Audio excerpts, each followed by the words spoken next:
Hello everyone, मैं doctor Naresh Kumar साहब आज नए वीडियो को लेकर जो है आपके सामने उपस्थित हुआ हूँ।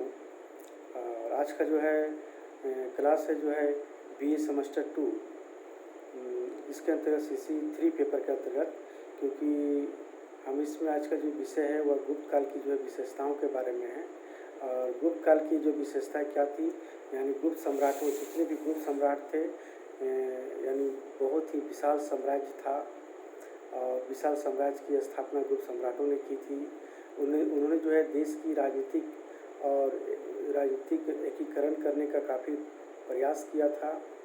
यहाँ तक कि छोटे छोटे जो राज्य था, विदेशी राज्य था, गणतंत्रों के दिन जो है इस तरह से देखते हैं गणतंत्र या सभी को जो है एकीकरण करने का प्रयास किया गया था गुप्त सम्राटों द्वारा। इनकी जगह हम देखते हैं विशाल एक गुप्त साम्राज्य की जो है स्थापना हुई थी। इसके निर्माता तो हम कह सकते हैं समुद्रगुप्त और चंद्रगुप्त द्वितीय के रूप में, जो दोनों ने मिलकर जो है विशाल साम्राज्य की स्थापना किया था। यहाँ तक देखते हैं कि जो शासन व्यवस्था जो था, सुदृढ़ शासन व्यवस्था किया था और सुव्यवस्थित रूप से किया था।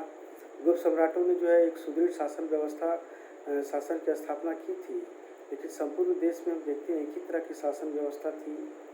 और इस तरह से हम देखते हैं कि शासन के लिए जो है बहुत ही अनेक अधिकांश सैनिक और असैनिक बहुत सारे अधिकारियों को नियुक्त किया गया था। यहाँ तक कि जो है मंत्री परिषद हुआ करते थे, जो मंत्री परिषद के सहयोग से जो है यानी गुप्त का जो है शासन व्यवस्था का संचालन किया था। उनका जो शासन का लक्ष्य था लोक कल्याणकारी, यानी उन लोग जो है एक लोक कल्याणकारी विचार प्रवृत्ति के थे और इस तरह से साम्राज्यवादी विचारधारा के भी थे, जो देश की जो है बहुत ही लंबे समय तक जो देश के भारत जैसे विशाल देश को जो है एक शांति व्यवस्था बनाए रखने का प्रयास किया था। यहाँ तक हम देखते हैं कि इसमें जो है बहुत सारे बातें थी, विशेषताएं थी।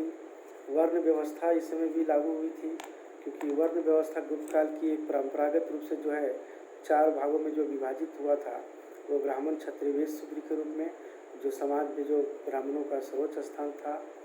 और इस तरह से देखते हैं कि शैक्षणिक रूप से या राजनीतिक रूप से या सामाजिक, धार्मिक, आर्थिक रूप से देखते हैं उसे विशेषाधिकार प्राप्त था। इसी तरह देखते हैं कि समाज में क्षत्रियों का भी जो है ब्राह्मणों के बाद का स्थान था, जो बहुत सारे से पुराणों या स्मृतिकारों में गुप्तकालीन अभिलेखों में बहुत सारे जो क्षत्रियों को द्वितीय स्थान दिया गया है, क्योंकि उसका देश तथा समाज की रक्षा करने का प्रबंध था, उनका उत्तरदायित्व था। और इस तरह से हम देखते हैं कि जो है समाज में वैश्यों का जो स्थान है वो कर्मानुसार तीसरा है, जो गृहस्थ जीवन यानी व्यापारिक व्यवस्था, कृषि व्यवस्था पर संलग्न रहना। और समाज में देखते हैं कि सबसे निचले वर्ग शूद्र वर्ण, जो समाज के तीनों वर्ण की सेवा करना। तो इस तरह से जो है हमारा गुप्त काल में जो है ये प्रक्रिया चलती रही। और हम देखते हैं दास प्रथा, इसमें भी बहुत बड़ी विशेषता थी, क्योंकि गुप्त काल में दास प्रथा बहुत प्रचलित थी। और इस तरह से बहुत सारे ऐसे दास थे जो अपने ऋण से जो है मुक्त हो सकते थे, और दास भी कई प्रकार के जो है बनाए जाते थे। और इसके अलावा हम देखते हैं कि विवाह, यानी गुप्त काल में देखते हैं विवाह का भी एक आवश्यक अंग के रूप में था समाज का, क्योंकि वंश वृद्धि के लिए, सामाजिक, धार्मिक और कर्तव्यों को जीवन निर्वाह करने के लिए विवाह जो है एक माध्यम था। और इस समय जो गुप्तकालीन जो विवाह जो था 8 प्रकार का था, वह ब्रह्म विवाह, देव विवाह, आर्ष विवाह और प्रजापत्य विवाह, असुर विवाह, गंधर्व विवाह, पिशाच विवाह। तो इस तरह से 8 प्रकार के जो विवाह का जो है उल्लेख है हमारे गुप्तकालीन में। और एक और हम देखते हैं कि संयुक्त परिवार, यानी गुप्त काल में जो है संयुक्त परिवार जो है परिवार का बहुत प्रचलित था, प्रचलन में था, क्योंकि बहुत सारे ऐसे ग्रंथों में जो है परिवार के बारे में जो है बड़ी प्रशंसा भी की गई है गुप्त काल की, जहाँ पिता के जीवन काल में जो है परिवार का विभाजन, निंदा भी की गई। जहाँ तक गुप्तकालीन अभिलेखों से जहाँ तक पता चलता है कि संयुक्त परिवारों का अस्तित्व का पता चलता है।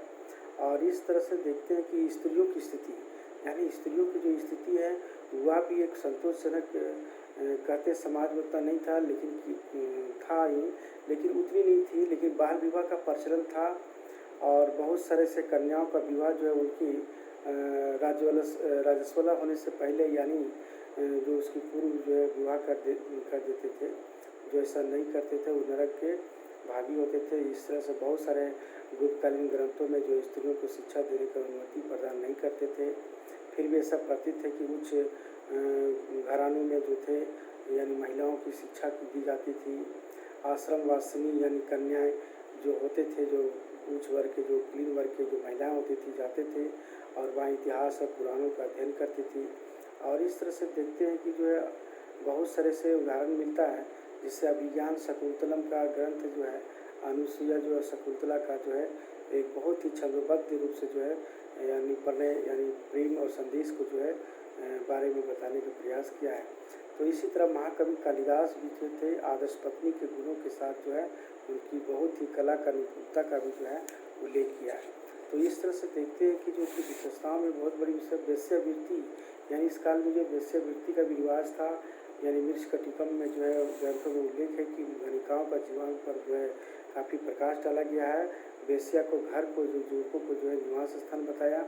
यहाँ तक कि वेश्या को जो है समाज को जो बड़ा है दृष्टि से देखता था, और जो वेश्याएँ जो वृद्ध हो जाती थी उनका रूप व्यवहार समाप्त हो जाता, तो वह कहा जाता है कि कुटनी का काम करना शुरू कर देती थी और एक तरह से नई वेश्याओं के लिए मार्गदर्शन का काम जो है किया करती थी। एक मनोरंजन का भी साधन था गुप्तकालीन समाज में, कि मनोरंजन का भी साधन में जो है पक्षी का पालन, मृग, इस सब का जितना पालन करना था।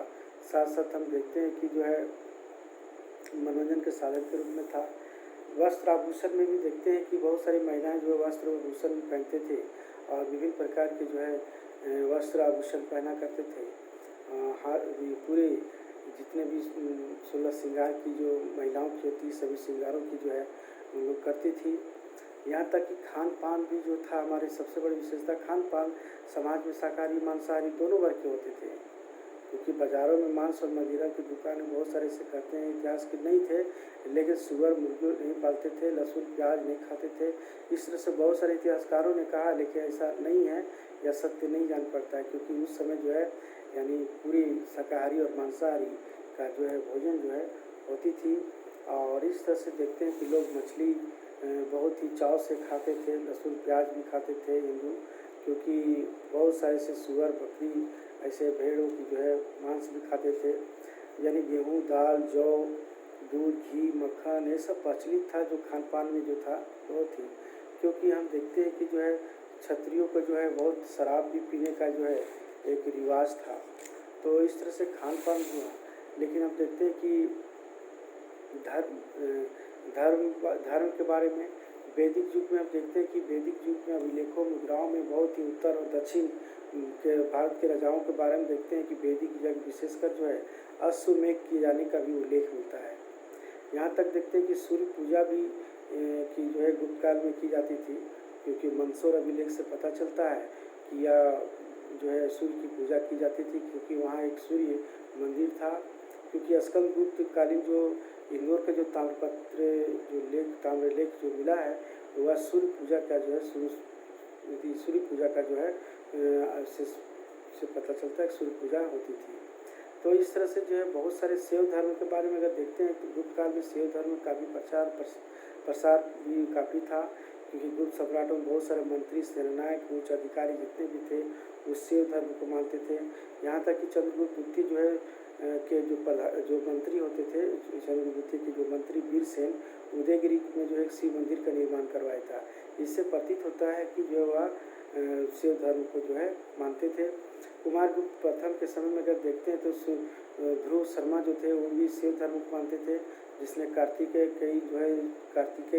का जो है मंदिर को जो है दान दिया था। गुप्तों ने सामंतों को भी जो है बहुत सारे से ने भी जो है शैव धर्म को मानते थे। तो इस तरह से जो है हमारे जो है वैदिक यागों से या सूर्य पूजा हो या शैव धर्म हो, ये सब सभी गणेश का भी जो है उपासक लोग रहा करते थे। हम देखते हैं कि सबसे बड़ी सब मंदिर है, क्योंकि गुप्त काल में मंदिरों का जो निर्माण था वो गुप्त काल से ही जो है इतनी तेज़ी से आगे बढ़ी कि एक पवित्र के रूप में जो है मानी गई, क्योंकि शिव, विष्णु, सूर्य के मंदिर बनाए जाने लगे फिर, और वहाँ देखते हैं कि मंदिर जो है हिंदू धर्म और संस्कृति का केंद्र जो है यानी गढ़ के रूप में उदय होना प्रारंभ हो गया। उनके निर्माण और अति अलंकरण करने से उनके शिल्पियों और जो बढ़ईगिरी यानी तक्षक जो होते थे, तो उन लोग बहुत ही, और चित्रकारों को, इन सभी को जो है बहुत ही गुप्त सम्राटों ने जो है प्रोत्साहन दिया। सामूहिक पूजा में उनकी सेवा के लिए गायकों को, नर्तकियों को जो है आवश्यकता होती थी, तो उन्हें जो है उत्सव का जो है करवाए जाते थे। यहाँ तक कि धार्मिक प्रवचनों और उपदेशों का भी जो है रिवाज प्रचलन जो है बढ़ गया। तो इस तरह से जो है मंदिरों का भी जो है बड़ी विशेषता थी। गुप्त युग में देखते धार्मिक विश्वास भी बहुत प्रचलित है। जैन धर्म में देखते हैं, गुप्त काल में देखते हैं कि जैन धर्म का विकास जो है वो भी हुआ था, क्योंकि 512 में जो है वल्लभी के प्रसिद्ध जैन सम्मेलन हुआ था, आयोजन किया गया था। तो उस समय भी जैन साधु जो है देवदी गनी जो थे, वो सभापति के रूप में जो है अपना आयोजन का करवाए थे। यहाँ तक कि बहुत सारे अंगों की रचनाओं भी करवाए थे। 84 आगमों की संख्या निश्चित की गई थी, 12 उपांग को भी संकलित किया गया था। इस समय श्वेतांबर और श्वेतांबर को भी जो है और दिगंबर, ये भी दोनों का जो संप्रदायों का उल्लेख है इसमें है।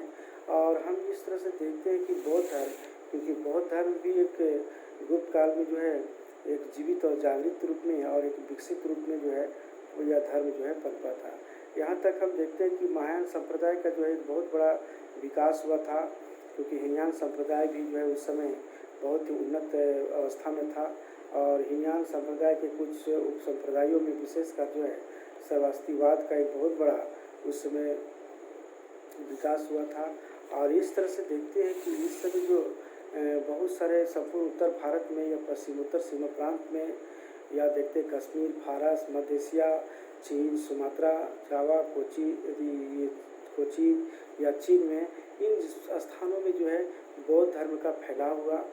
और यहाँ देखते हैं कि बहुत सारे ऐसे, क्योंकि फायान हम देखते हैं कि 5वीं शताब्दी में जो है भारत आया था और देश में बौद्ध धर्म के बारे में बहुत कुछ इन्होंने लिखने का प्रयास किया और बहुत सारे यात्रा वृत्तांत लिखा। और इनके यात्रा वृत्तांत से पता चलता है कि यह बौद्ध धर्म का बहुत ही उन्नत अवस्था में था और वह बौद्ध धर्मावलंबी भी था। क्योंकि मथुरा में भी देखते हैं कि हम वहाँ मथुरा में बहुत सारे से बौद्ध भिक्षु और बौद्ध संघ के रूप में जो है उदय हुआ था, क्योंकि बौद्ध संघ के प्रति बहुत ही उदारतापूर्वक और बहुत ही सहानुभूतिपूर्वक जो है रखते थे। भिक्षुओं को भी बहुत सम्मान करते थे और राजाओं ने जो बौद्ध भिक्षुओं को दान भी किया करते थे। तो इस तरह से देखते हैं नालंदा विक्रमशिला हो गया या पाटलिपुत्र शिक्षा का केंद्र था, क्योंकि यहाँ महायान और हीनयान मतावलंबी जितने भी मत को मानने वाले थे मिलजुल कर रहा करते थे। और इस तरह से देखते हैं कि गुप्त काल की बहुत बड़ी विशेषता थी इस समय। गुप्त काल के महायान में भी जो है बहुत सारे दार्शनिक विचारधाराओं का भी जो है उदय हुआ। कुछ नए दार्शनिकों कुछ नए जो है दार्शनिक संप्रदाय के भी जो है बनना प्रारंभ हो गया था। तो इस तरह से देखते हैं कि हम कि गुप्त काल युग में जो है कृषि पर बहुत ही ध्यान दिया गया था।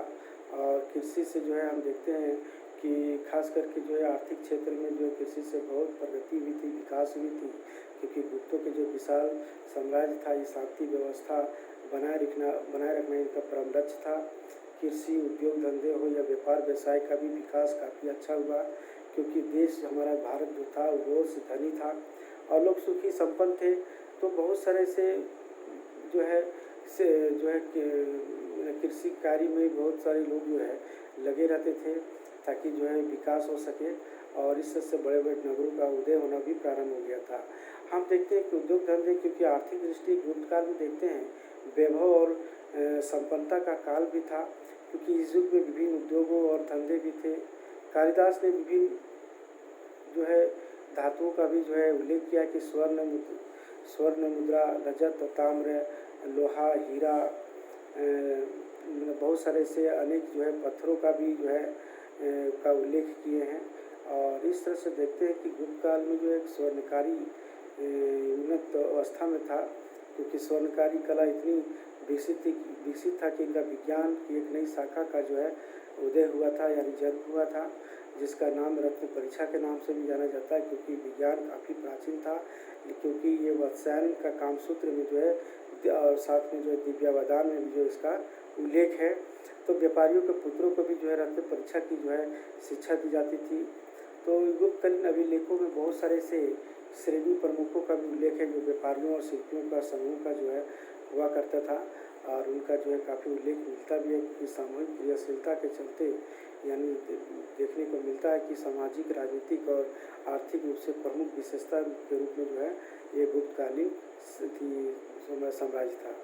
तो इस तरह से देखते हैं कि बहुत सारे जो है गुप्तकालीन समाज में देखते हैं कि बहुत सारे मूर्तिकार हो या शिल्पकार हो या बहुत सारे व्यवसायियों का श्रेणियों का जो है एक संघ हुआ करता था। जुलाहा हो या तेली हो या पत्थर काटने वाला हो, चाहे लोहार हो या श्रमजीवियों की अन्य श्रेणियाँ क्यों ना हो, प्रत्येक श्रेणी का एक मुख्य प्रधान हुआ करता था। और यहाँ तक तो देखते हैं कि वह ज्येष्ठक कहलाता था।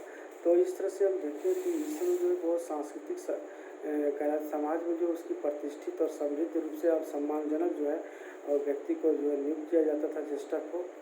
तो ज्येष्ठक का पद पैतृक के रूप में भी प्रतिष्ठापित था और उनकी सहायता के लिए बहुत सारे कार्यकारिणी समिति का भी जो है कार्यकारिणी समिति बनाई गई थी। श्रेणी के कुछ नियम होते थे, उन नियमों का पालन किया जाता था। और इस तरह से जो है हम देखते हैं कि गुप्त काल में जो नगर का जो व्यवस्था था वो व्यापार व्यवसाय के जो है बहुत बड़ा जो है केंद्र के रूप में था। और इसमें हम देखते हैं कि पाटलिपुत्र हो या वैशाली हो या उज्जैनी हो या भृगुकच्छ या गुजरात हो, ताम्रलिप्ति बंगाल हो, तो ये सब जो नगर के रूप में प्रतिष्ठापित था व्यापार व्यवसाय के सिलसिले से, क्योंकि फायान इसी नगर में जो आया था। और वो लिखता है कि एक भीतर में जो है आम्रपाली नामक सुप्रसिद्ध जो वेश्या गौतम बुद्ध के प्रति श्रद्धा के कारण उनके निवास के लिए जो विहार का निर्माण करवाया था। और इसी तरह से भारत में भी जो है उज्जैन नगर का सबसे प्रसिद्ध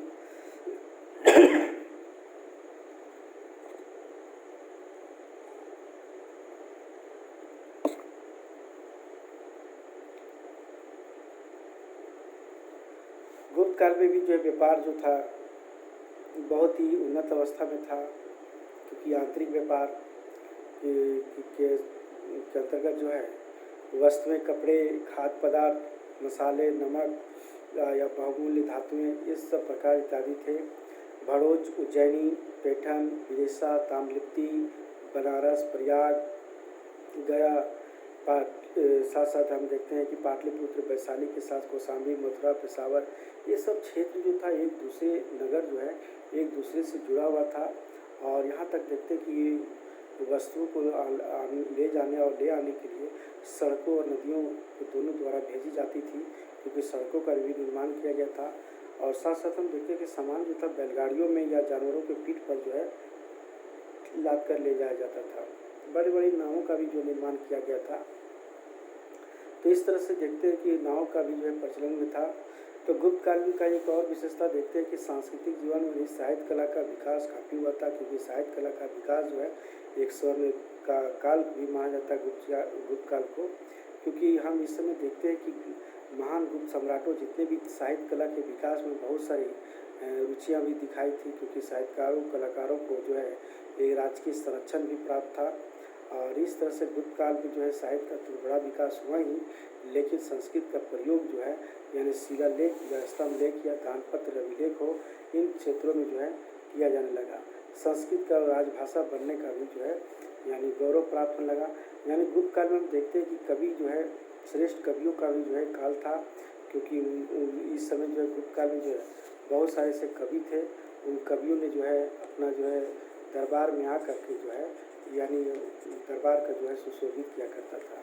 तो इस तरह से हम देखते हैं कि जो है गुप्त काल में जो है व्यापार व्यवसाय से लेकर जो है कि भारत का जो यानी गुप्त काल में देखते हैं कि भारतीय संस्कृति का प्रचार प्रसार दूसरे देशों में, जावा, सुमात्रा, बोर्नियो, ये सब बहुत सारे जो देशों में जो है सांस्कृतिक और व्यापारिक संबंध भी बना।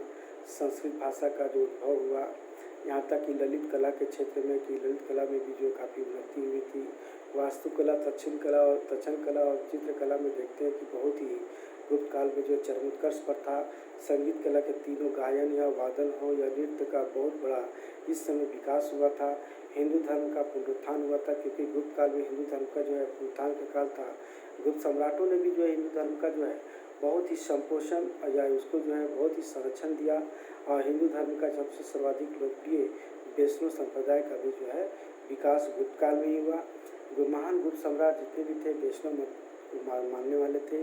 परम भागवत की उनकी बहुत सारे गुप्त सम्राट जो थे परम भागवत की उपाधि भी लिए थे।